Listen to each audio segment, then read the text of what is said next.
He left this world on the 16th of August, 1977. More than 80,000 people crowded into Memphis to attend his funeral.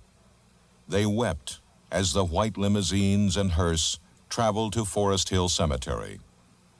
A few weeks later, he was moved here to his final resting place, where he now lies between his mother, Gladys, and his father, Vernon, and alongside his grandmother, Minnie Mae. A marker in memory of his infant twin, Jesse Guerin, was also placed here in the meditation garden. Every year since then, on the eve of the anniversary of his death, a candlelight service is held to honor his memory.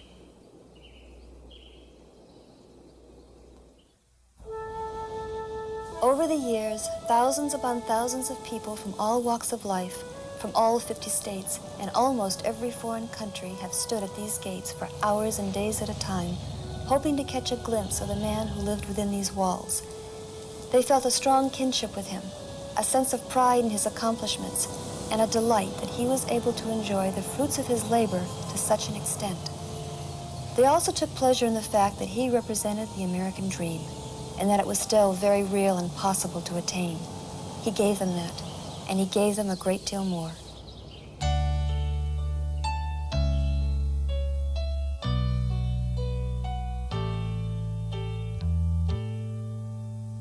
Don't be cruel, teddy bear, dancing hips and long black hair. Old friend, you crossed my mind today. Las Vegas Hotel, Graceland, sweet young daughter and a million fans. Old friend, you touched my heart today. If I listen real close in the still of the night, I can hear your voice saying you're alright.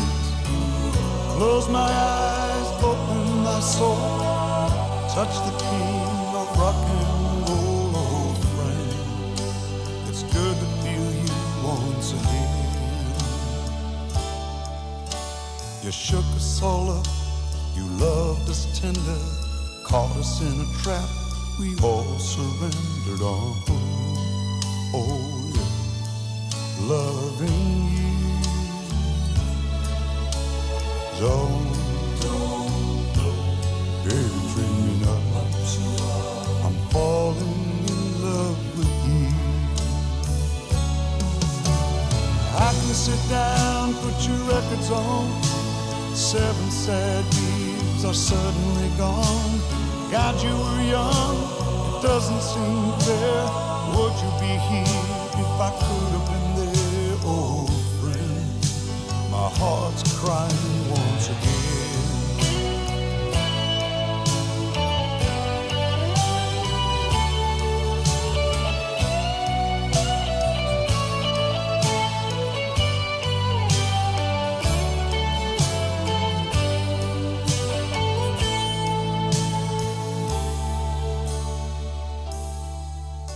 Trapped here on earth, your mother's free.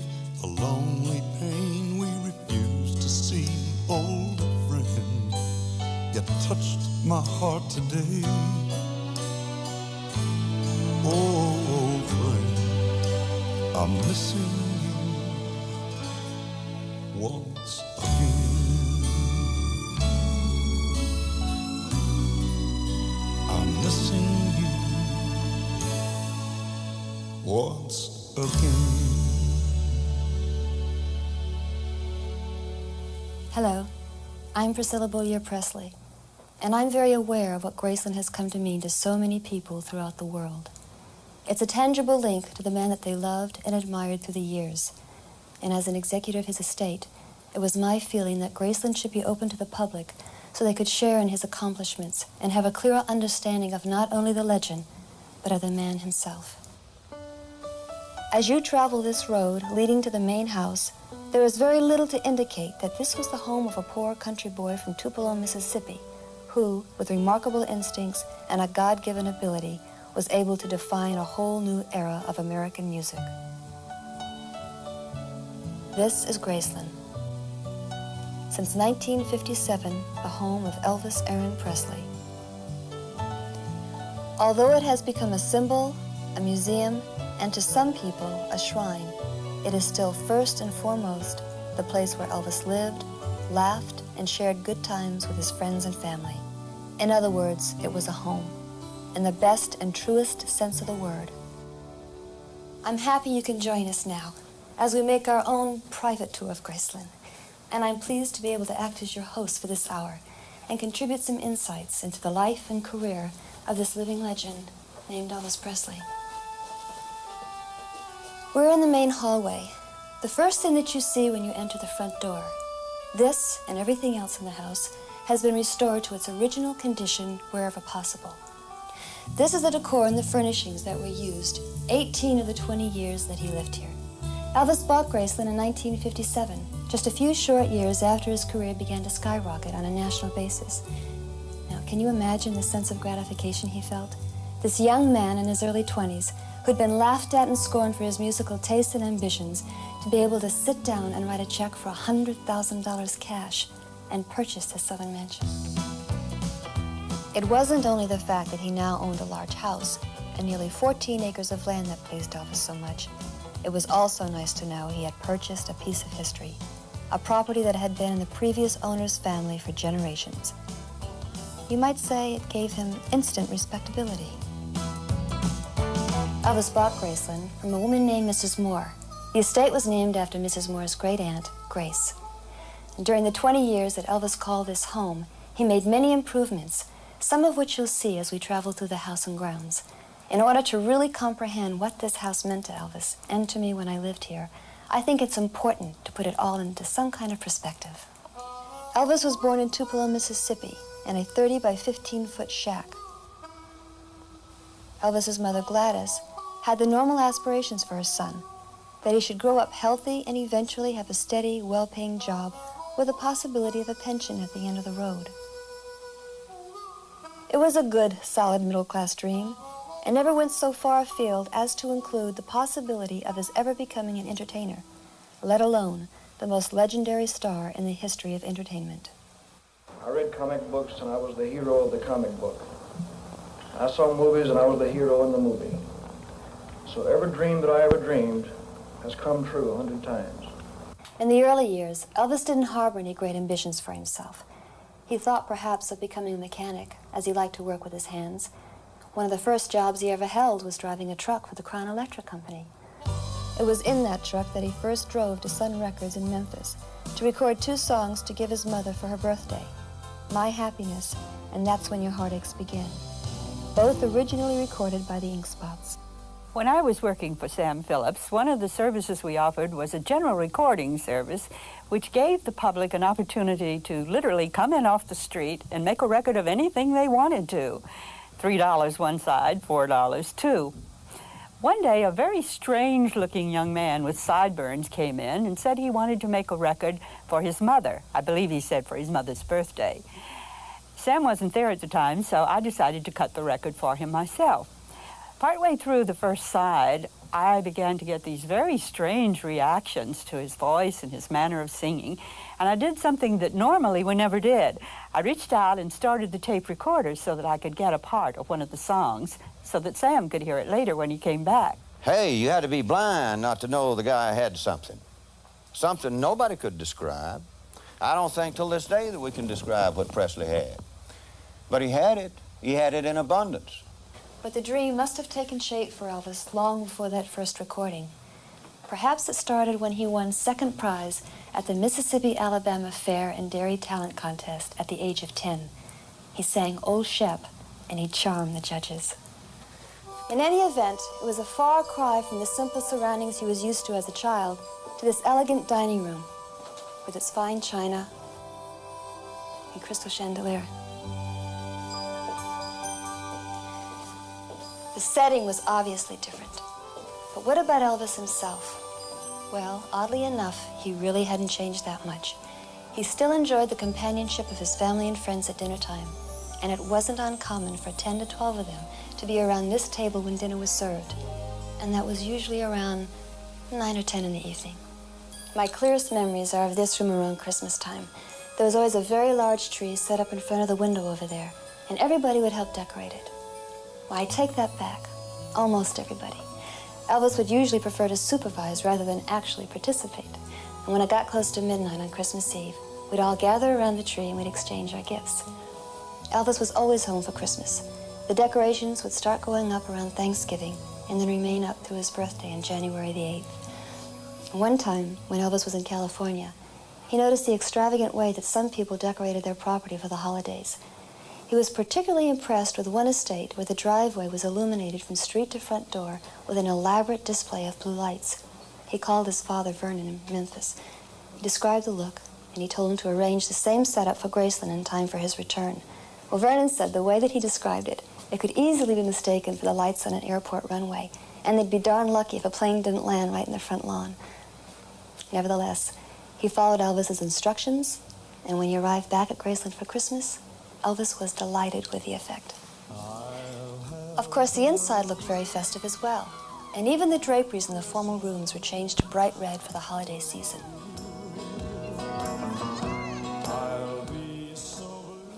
You know, Elvis had remarkable hearing, and once before Christmas, he overheard the guys speculating about the size of their customary Christmas bonuses. As a joke on Christmas Eve, he presented them each with envelopes containing $5 gift certificates to McDonald's. I opened my little envelope, and I couldn't believe what I was seeing, because this is the first time this had ever happened with Elvis. And I sort of did a double take, and I looked at him, and he looked at me, and I kind of froze. And I waited for his reaction. He just broke out laughing and slapped me on the shoulder, and I hugged him. And we just sort of rolled around for a few seconds. Elvis he just had a tremendous sense of humor. I wish people could have seen that side of him. It was a Merry Christmas, after all. People who knew Elvis as a child are quick to point out that his generous nature was not as a result of his newfound wealth and success. They can all remember stories of him when he was young and had very few toys, sharing whatever he did have with the other children who had even less than he. Giving just seemed to be a natural part of his nature. Christmas time only comes once a year, but it's one of the toughest times for all the guys around Elvis. This is the time of year we had to buy Elvis a Christmas present. And he is so hard to buy for, because anytime he wants something, he just go out and buy it. So every time we could think of something, he already have it. So it was really tough for us at Christmas time. The gifts that gave him the most pleasure were not necessarily expensive items, but were things that required thought and work on the part of the giver. Homemade items or little poems were especially meaningful to him, and he kept them for years and years. In 1971, I was visiting with Elvis and his family. As I started to leave, Elvis escorted me to the foyer. As we were standing there talking, Lisa came through pushing her baby buggy. I turned to Elvis and remarked, "Elvis, she will soon be 4 years old. What do you plan to give her for her 4th birthday?" With a wide sweep of his hands, he said, "You know, all of this is but for a day." And we talked about home and roots and his childhood and about leaving Tupelo with a small trunk and all their worldly belongings. And he said, "Miss McComb, I would like for her to remember and be remembered the lady for which she will be and not for what she's acquired." I said, in other words, we talked of the values of life, and he said, "Could you write for me a poem to give her that would make her know these values?" And I said, "Elvis, in other words, you want me to write a priceless gift?" And he said, "Yes." I wrote the poem, and when I brought it to him, he grabbed it with both arms, and after he read it, he bounded up the stairs.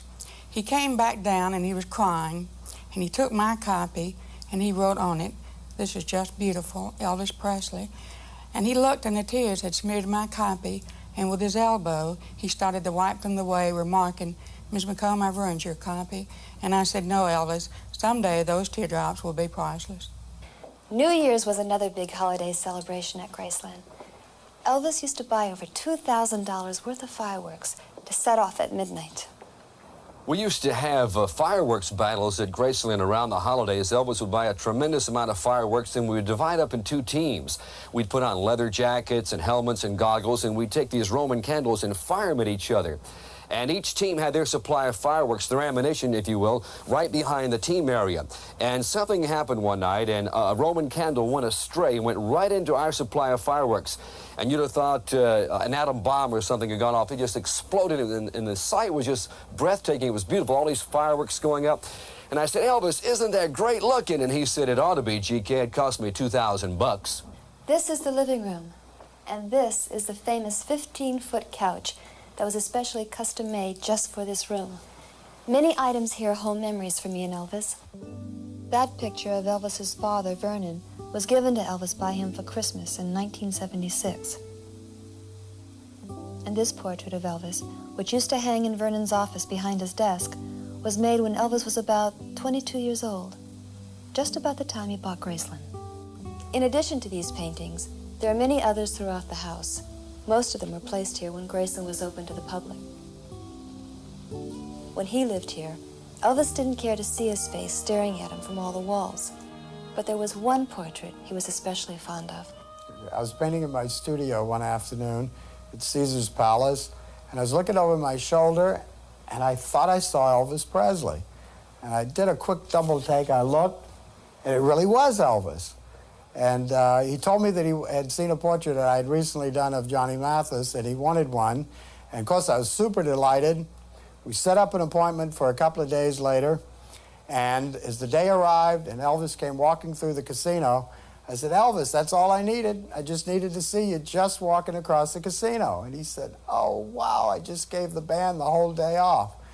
And about a week later, I was horseback riding, and I got this call from the security guys at the studio, and they said, Elvis is here, and he wants the portrait.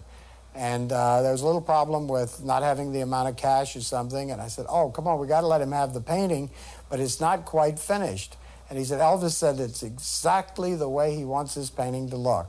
The portrait was of a secure, confident superstar at the height of his powers. It was a different Elvis Presley that occupied this house back in 1957. Then he was just on the brink of a career that was to become the talk of the entertainment world. That's All Right Mama was a hit in Memphis, Tennessee overnight. When I got on the road to try to convince the people that we hopefully had something a little different, it was a little different story. Headed for Shreveport, Louisiana, didn't get too favorable results from the stations and the people that I knew at the stations in Shreveport. The same was true in Houston, Texas. And left Houston, Texas one Sunday night in a dust storm, got to Dallas, Texas Monday morning. And the counter girl there, Alta Hayes, for Big State Distributing Company, met me, and I looked apparently down, and she said, what in the hell's wrong, Sam? And I said, well, I'm not convinced that I've convinced anybody that we may have a record that could sell some records. And she said, well, I got news for you. I've got the record, I got the sample, and you can believe me, you have got a record that's going to sell. And I think it's going to be a hit, and I'm going to see that every jukebox operator gets a copy if I have to sneak them in the pile of records that they buy. Back in 1954, I was producing a Saturday night show in Shreveport, Louisiana called The Louisiana Hayride. On the cast, young Elvis Presley, along with him, Scotty Moore and Bill Black. He was getting, Elvis was, $18 a week for Saturday nights. By 1955, I had raised him to $200, and he added a third man, DJ Fontana, his drummer. It had become obvious to me that we had to have a booking agency, a promotion organization, in order to book our acts all over the United States. Now, I knew just such a man, Tom Parker from Nashville, Tennessee. I arranged to pay his expenses, brought him to Shreveport. He stayed there some 3 weeks, announced at the end of that time that he was not going to book for us, he was going to manage Elvis Presley. Part of Colonel's plan was to get Elvis signed to a major record company like RCA. But he knew of Elvis's loyalty to Sam Phillips, the owner of Sun Records. At that time, I'd had 5 releases on Sun Records by Elvis, and the rumors were spreading that the contract of Elvis was for sale from Sun Records. I wanted to find out the source of it. I had suspected that it was Tom Parker that was spreading those rumors. I called Tom Parker at the Warwick Hotel in New York. I said, Tom, are you spreading the rumors that Elvis Presley's contract is for sale? He denied the fact that he had said anything about it or knew anything about it. In the course of that conversation, he said, "Is this contract for sale?" I said, "Well, maybe anything is for sale, Tom, but I want to put a stop to these rumors. Or if you want to buy his contract, there's a possibility. But we got to get together and work something out." I thought about what is a fair price. I called Irving Green at Mercury Records, a friend of mine, found out for sure that he had sold to Mitch Miller a contract on Frankie Lane for $25,000. So I set a price of $35,000, thinking that the man is not going to pay $35,000, so I'll keep Elvis and we'll go on our merry way and the rumors will stop. And I've been asked a million times, was I sorry that I sold Elvis Presley's contract? Hey, you may think I'm an idiot, and I may be an idiot, but I'm not sorry I sold Elvis Presley's contract because I had a lot of other things in view. I had recorded, it wasn't out yet, but I had recorded Blue Suede Shoes by Carl Perkins. I had audition tapes on Johnny Cash. I had heard about Jerry Lee Lewis. I had a guy working for me at that time by the name of Bill Justice with Raunchy, the biggest instrumental as it turned out later on. So I needed the money. Parker got down here, and he got the $35,000. I took his $35,000. I have not regretted for one day that I sold Elvis Presley's contract. The first record he made for RCA was Heartbreak Hotel. It was on the Billboard charts for 8 weeks as the #1 record in the country and was Elvis's first gold record. After that, everybody wanted him for personal appearances. On your personal appearances, you create a sort of mass hysteria amongst your audiences of teenagers. Is your shaking and quaking in the nature of an involuntary response to this hysteria? Would you say that again, sir? Well, I say that when you shake and you quake when you sing, is that sort of an involuntary response to the hysteria of your audience? Involuntary? Yeah. Well, I'm aware of everything I do at all times, but it's just the way I feel. Hollywood and the movies were beckoning for a piece of this 6-foot, strikingly handsome, sensuous young performer. And television producers also woke up to the fact that there was a new phenomenon in their midst, Elvis Presley, the king of rock and roll. This is the music room, dominated by this 9-foot concert grand piano, finished in gold leaf. And the stories about this piano are as fascinating as the piano itself.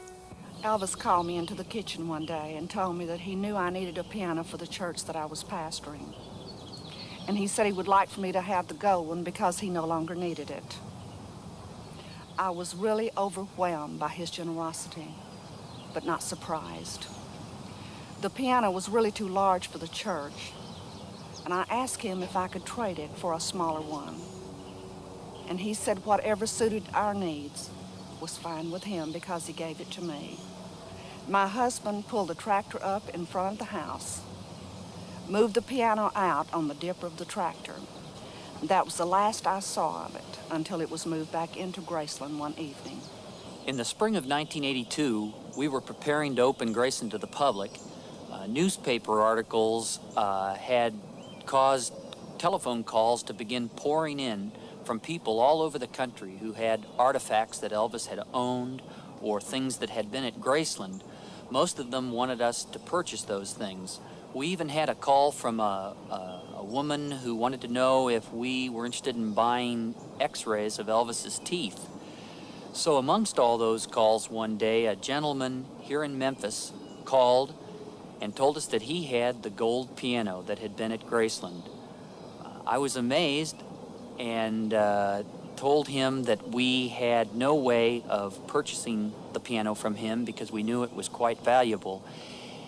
He surprised us by saying that he would be willing to put it on permanent loan at Graceland, and he brought it out to Graceland, and it sits today in the music room.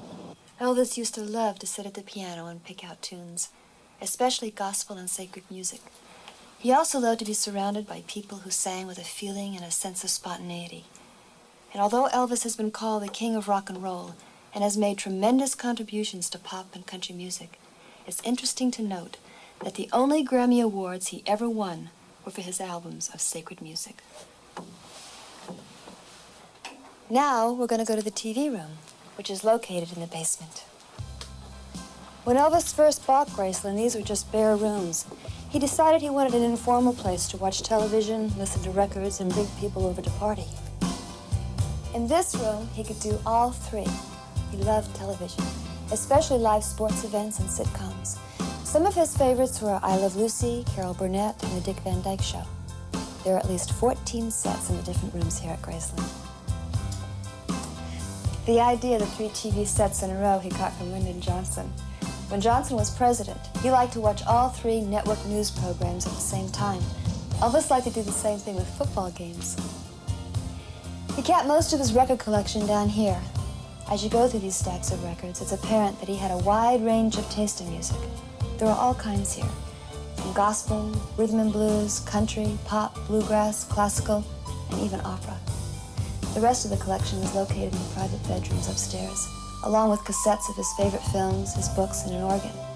Because of the personal nature of the upstairs rooms, it was decided with the opening of Graceland as a museum to keep those rooms sealed from the general public, and we continue to honor that wish for this tour as well. This jukebox holds 100 records, and it was wired so you could hear it in all the rooms of the house. Elvis could show movies down here, and this bar soda fountain was the focal point to lots of parties. In the early 70s, Elvis and I were flying back from Los Angeles to Memphis, and he started talking about his desire to have some sort of logo or symbol to represent his philosophy of life and business. We took out a pad and started sketching a design. By the time we landed, we had it completed. It was the 3 letters TCB, which stood for Taking Care of Business, and a lightning bolt, which stood for In a Flash. It was first made into a necklace, and then Elvis had some made up with the letters TLC for the ladies, meaning tender, loving care. But the TCB with a lightning bolt became his signature, and he placed it on many items, from this ring to the tail end of the Lisa Marie. Elvis's private plane had many wonderful stories connected to it. Elvis called me up to the house one day, and he said, Joe, he says, I need to get an airplane. He said, I don't want a small plane, I want a big one, a big 4-engine jet. So not knowing anything about airplanes, I called this broker in Los Angeles, and he said, the best place to go for those kind of planes would be down in Tucson, Arizona. They're all stored down there. So I catch a plane, fly down there, and meet a salesman down there, and he shows me all these airplanes. And I see this 8-seater Convair. It was a gorgeous airplane. So I called Elvis up, and I said, Elvis, I found a nice plane. I think you should come down and see it. He said, Joe, he said, I don't want to see it. He says, I'll take your word for it. If you like it, go ahead and buy it. So he bought the Lisa Marie for $250,000. He then spent another $600,000 having it customized. And when it was completed, he hired a crew of 4 to be on permanent call November of 1975. In the early days of his career, Elvis had a fear of flying, so he preferred to drive to his engagements, and later he got his own bus. But once he got the Lisa Marie and he felt comfortable with the crew, he took great pride and pleasure in the aircraft. Sometimes, on the spur of the moment, he would gather up a group of people and just fly over Memphis, showing them the city from the air. And I remember once on our daughter's birthday, he flew the plane to Los Angeles and then took her to Las Vegas to celebrate. Although the aircraft served an important function enabling him to fly over 3,000 miles at a time without refueling, it was also an expensive toy to him, and he enjoyed that aspect of it probably more than the practical side. I guess the best story to illustrate that concerns the now famous Memphis to Denver food run. One night late, about 1 o'clock in the morning, when I got a call from the mansion asking me if we could get the aircraft ready to leave for Denver within an hour. And of course, I got the crew ready, filed a flight plan, and in about an hour and a half, the people came out to the aircraft with Elvis, and we were on our way to Denver. And en route, I asked one of the people there what we were going out there for, and he said, we're going out there for peanut butter sandwiches. And I said, oh, yes, we're going out for peanut butter sandwiches. And when we arrived in Denver, the limousine pulled up next to the aircraft. The man got out with big silver trays, and sure enough, there were peanut butter sandwiches. And Elvis insisted that the crew have some of his famous peanut butter sandwiches. And I'm not much one for peanut butter sandwiches, but of course, I had to say it was the best peanut butter sandwich I ever had. In February of 1984, the Lisa Marie came back home to Memphis for the final time. Instruments had to be found from across the country to make it airworthy enough to fly it from Fort Lauderdale to Memphis. The FAA had to grant a special ferry permit. And once it arrived in Memphis, the tail section and 30 feet from each wing had to be temporarily removed to get it through the streets of the city. A parade and marching bands led the aircraft back to its rightful home, where it now stands, freshly painted and right across the street from Graceland. Though it might not have seemed like taking care of business in a flash, the business was taken care of. And now millions of fans can view the Lisa Marie when they come to visit Graceland.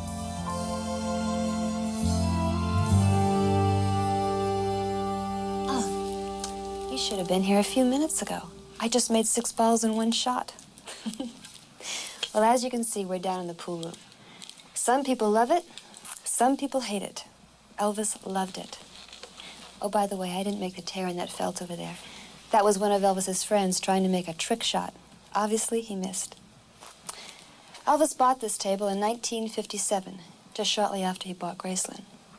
He loved the game, and like everything else he put his mind to, he was good at it.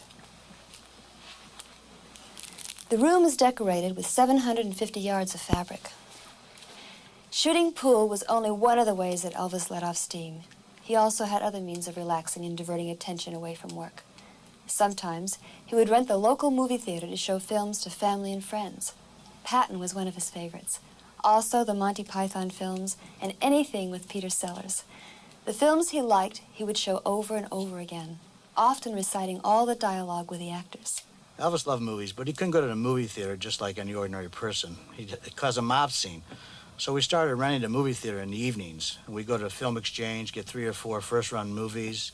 He would never let us get one of his movies because he hated to see himself on screen. And we'd sit there and watch these movies, but Elvis, if he didn't like a movie, the good thing about him having control, he could just turn it off and start another one. Other times, he would rent out the skating rink or the local amusement park called Libertyland. Once he rode the Pippin roller coaster for 2.5 hours straight. And he was so crazy about the bumper car ride that he seriously talked about bringing the whole ride to Graceland. And when things got too calm, the gang, led by Elvis, would take to their wheels and kick up a little dust.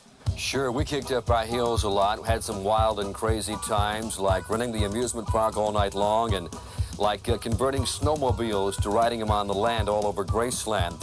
But I think what it was, when we were poor, when we were young, we couldn't afford those things. And now that Elvis was a superstar and extremely wealthy, he could let us sort of relive our youth and do things that we couldn't do when we were kids. All these activities were played with the high spirits of youth.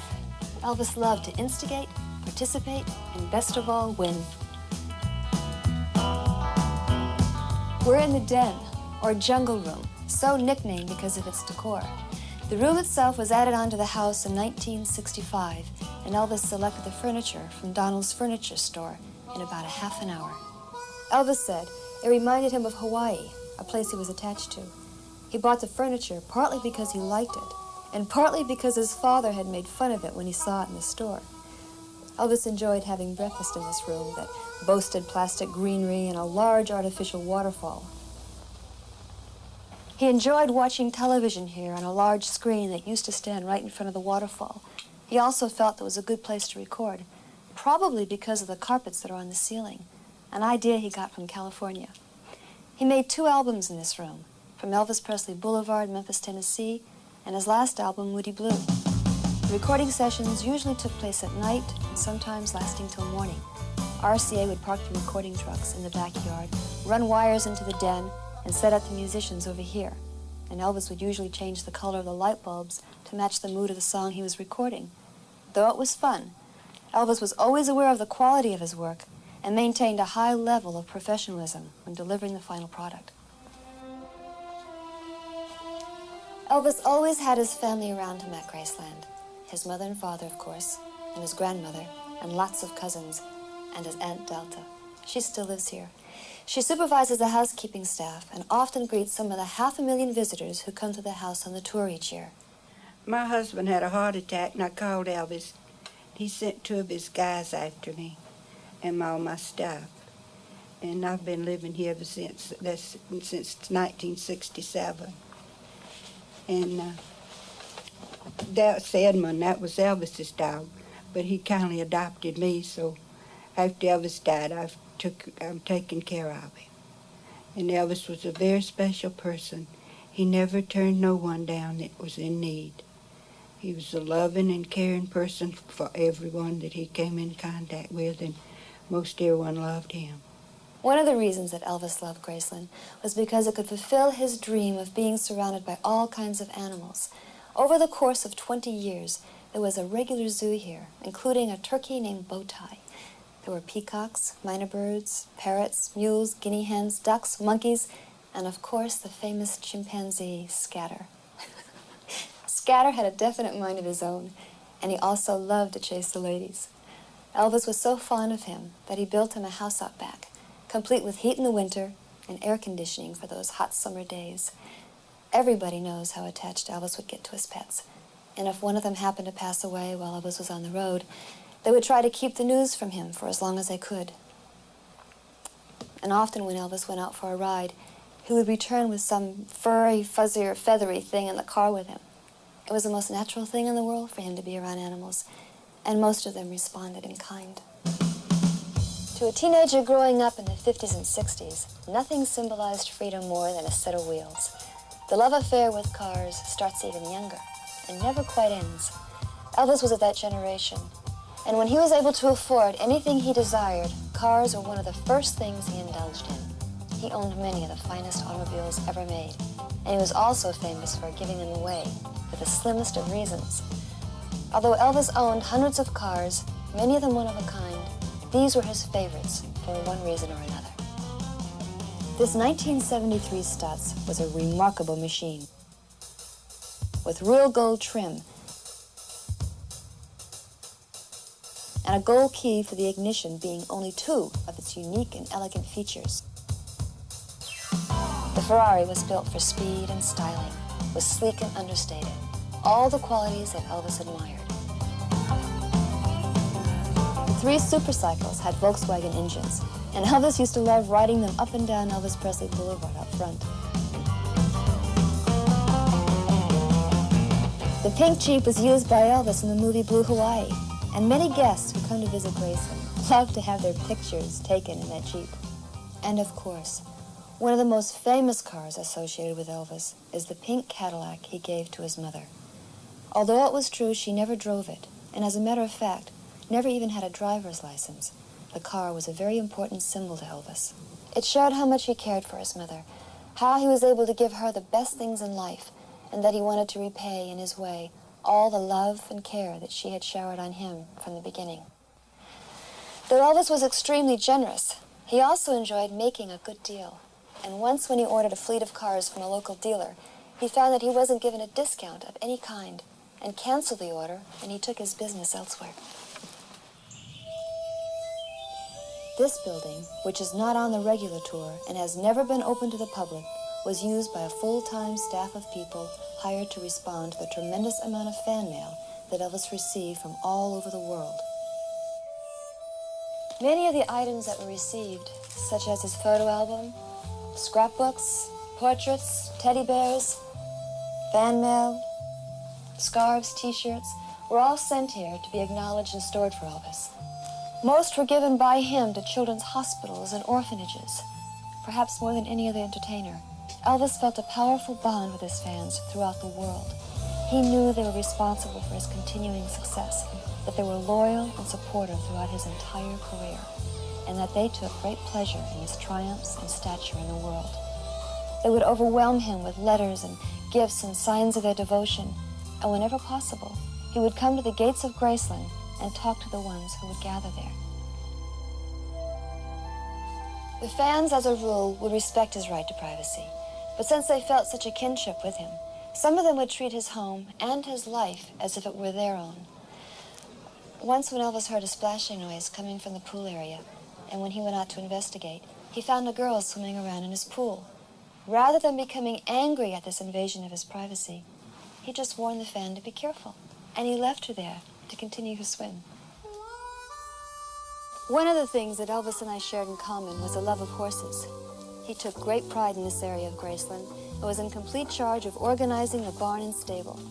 All instructions for care and feeding of the horses and the maintenance of the tack and other riding equipment came directly from him.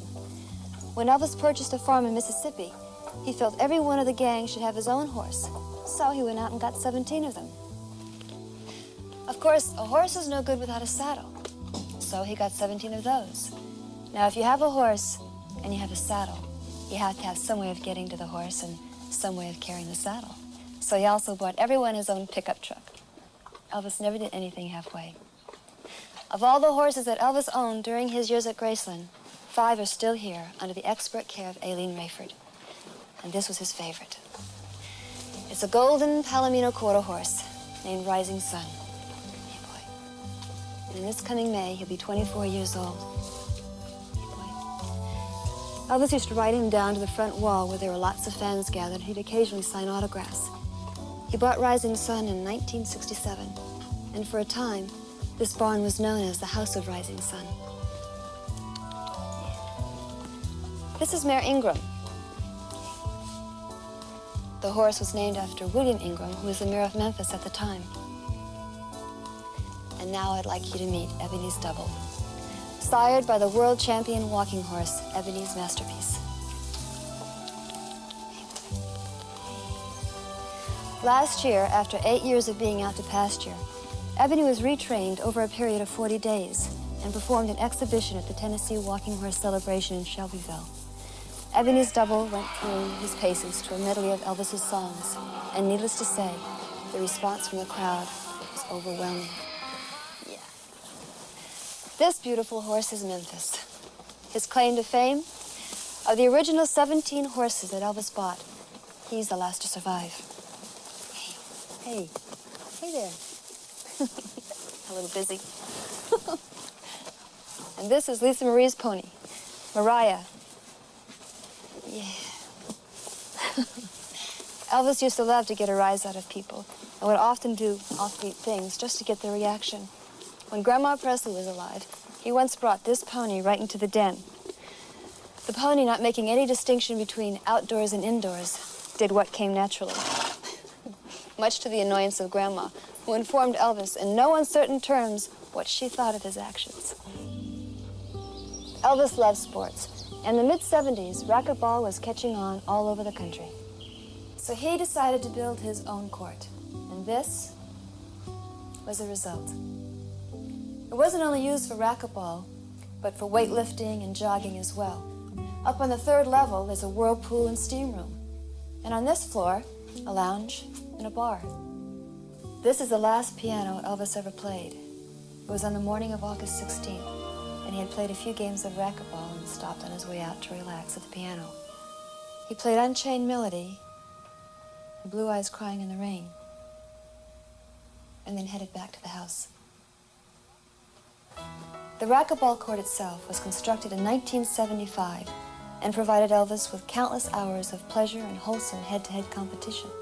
He was even toying with the idea of opening a chain of franchise racquetball courts all across the country, but never had the chance to put his plan into action. Though the outside of the building has remained basically the same, the room where the racquetball court was located has been converted into a theater, whereas millions of fans can come and see a short film of his phenomenal career. We're fortunate to have this legacy for generations to share, who never saw Elvis in person, and for those who want to rekindle the fond memories that they still hold. All the talk in the world will not come close to giving you the feeling of just how great an entertainer Elvis was. And it's equally true that there is no possible way to measure his position in the world of music without turning to this building right here. It was originally a large patio that housed one of Elvis's hobbies, a slot car racing track. Elvis and I were married in Las Vegas, but we had a second reception here in 1967. And then it was enclosed and used as a trophy room and a storage area.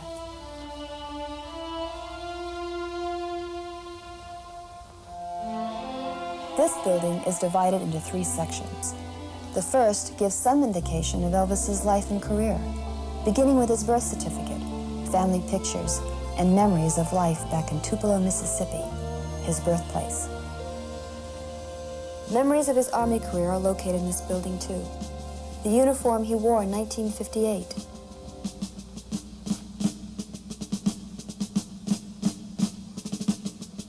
stacks of petitions from fans trying to persuade the government not to draft Elvis.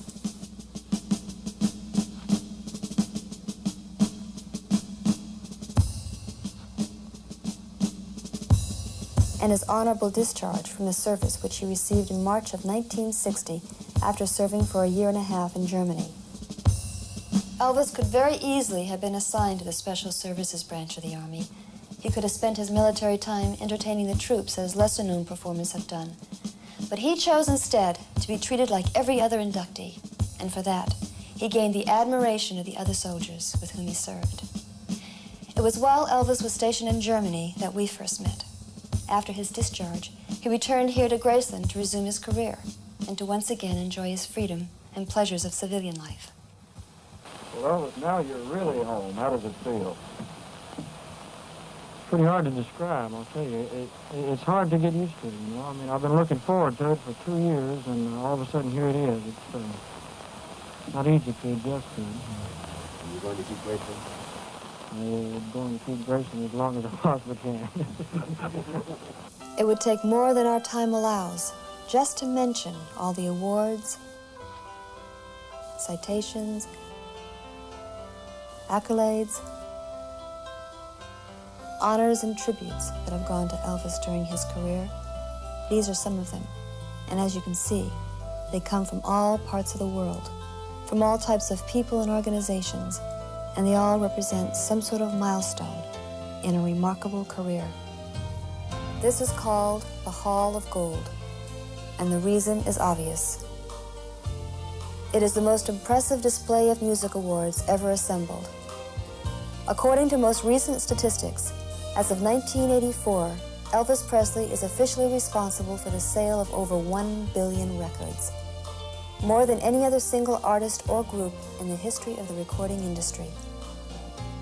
What these platinum and gold albums and singles lining the walls of this room represent is a career that spanned nearly a quarter of a century.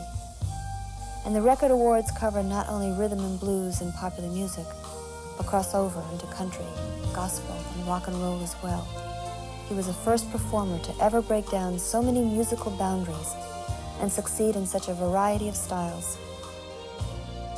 Another interesting fact about his career is that, although many of these awards were for extraordinary sales in foreign countries, Elvis had never toured outside of North America, and his records were never translated into other languages. One time we were coming back from Hawaii, we just finished a show there, and we were on a commercial airlines, we were in the first class section. And the stewardess in the first class section told us there's a young group in the back called the Young Americans. They just did a show there too. So Elvis, being the way he was, decided to go back and talk to these young entertainers, and ended up, before you know it, they were all singing together back there, entertaining the people in the coach section. Well, it was a 4 and 5 hour flight, so we got to know each other pretty well. And this one young boy on the plane kept looking at Elvis's hand, and Elvis had this gorgeous diamond ring on. And this young boy said, "One of these days I'm going to be able to afford a ring like that." Elvis said, "You don't have to wait any longer." Reached over, pulled his ring off, and gave it to this young boy. The young kid was in shock. I mean, it was amazing. It's thrilling to see those kind of things. About a week later, I get a phone call from the Beverly Hills Police Department. They've got a young boy telling a story that Elvis gave him this beautiful diamond ring. He went to have it appraised at a jewelry store, and they arrested him. And I said, no, Elvis gave him the ring, and that's just the way Elvis was. Though Elvis was a very generous person, he never enjoyed his giving as much as when it went for charitable causes. Every year at Christmas time, he would show up with a large check to help in the work being done by 50 different local charities. One year, the grateful recipients designed this massive plaque as a way of thanking Elvis for never forgetting the needy and the less fortunate. Elvis was very proud of this, and it now has this honored place in the Hall of Gold.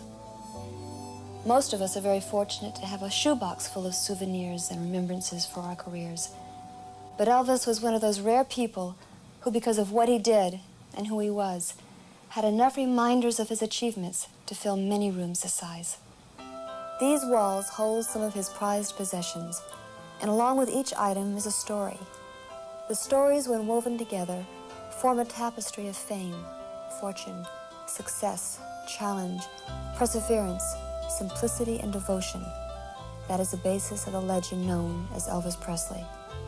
Also on display in this room are the symbols of his remarkable career. the letters from presidents and heads of state, his costumes, his gun collection, jewelry, and badges. For a long period of his life, Elvis had become a collector of police badges. It started here in Memphis when he became a deputy sheriff. Sometime later, he became chief deputy, and my brother was elected sheriff a year or so after that chief deputy badge. He called my brother one night and said, Billy Ray, I'd like to come over and talk to you. I have some business to talk to you about. So my brother said, sure, come on over. Elvis got there and said, you know, I've been chief deputy now for a year and a half. I feel like I've done a good job, and I want a promotion. And my brother said, well, I'm the elected sheriff. That's the only thing, that's my job. And Elvis looked at him and said, you wouldn't want me to run against you, would you? And so my brother laughed and handed him his badge, and Elvis became the sheriff of Memphis. No less important are portraits done by fans, gifts, scripts from his phenomenally successful movie career, symbols of triumph and symbols of worlds left unconquered. Elvis was a showman in the best sense of the word. He always gave his audience more than simply music. Part of the overall effect of an Elvis Presley performance was due to the very theatrical costumes he had designed for each outing. Great care went into the design, choice of fabric and color, and the accessories that complemented each outfit. Bill Ballou was Elvis's designer, beginning with a 1968 comeback television special. Bill was told by the people who were putting the show together that they wanted a look that would capture some of the feel of the time when Elvis had first started out. That was the early 50s, the rebel without a cause period of James Dean, and the time of young Marlon Brando and the Wild Ones. That was the effect they wanted, but done in contemporary style. Elvis performed in this black leather look that Bill designed that became so identified with the show. For the 1973 Aloha from Hawaii special, the assignment from Elvis was to create something that said, America. Outside of the flag, the first thing that came to Bill's mind was the American eagle, and he designed the spectacular cape. The first cape was calf-length, and it proved too cumbersome for actual performance. So another one was hastily made of the same color and design, only hip-length, which made it much more practical. At the end of the television show, Elvis tossed the cape out to the audience, and no one knows for sure who now has the cape. But the one on display here was the original calf-length cape and jumpsuit designed for that historic occasion.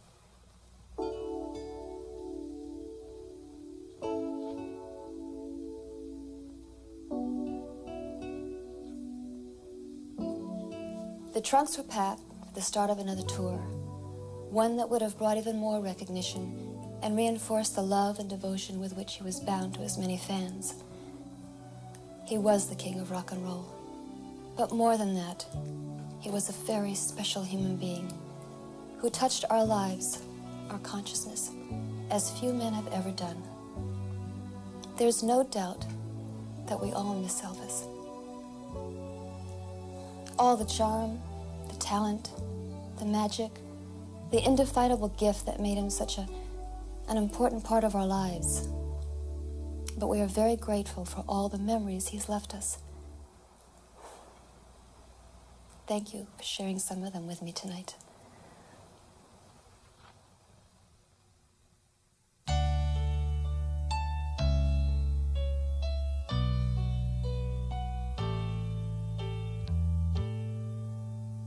Don't be cruel, teddy bear, dancing hips and long black hair. Old friend, you crossed my mind today.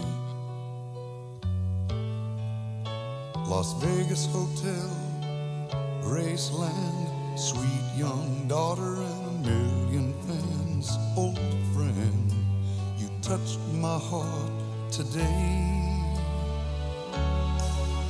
If I listen real close in the still of the night, I can hear your voice saying you're alright. Close my eyes, open my soul, touch the king of rock and roll.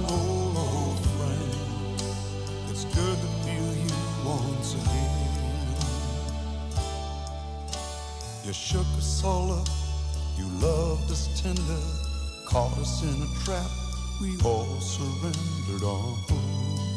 Oh yeah, loving you. Don't baby, treat me nice. I'm falling in love with you. I can sit down, put your records on. 7 sad years are suddenly gone. God, you were young, it doesn't seem fair. Would you be here if I could have been there? Oh, friend, my heart's crying once again.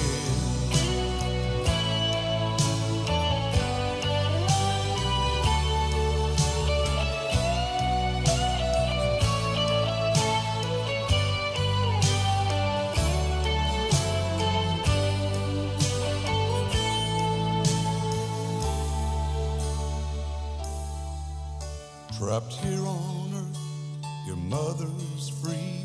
The lonely pain we refuse to see. Old friend, you touched my heart today.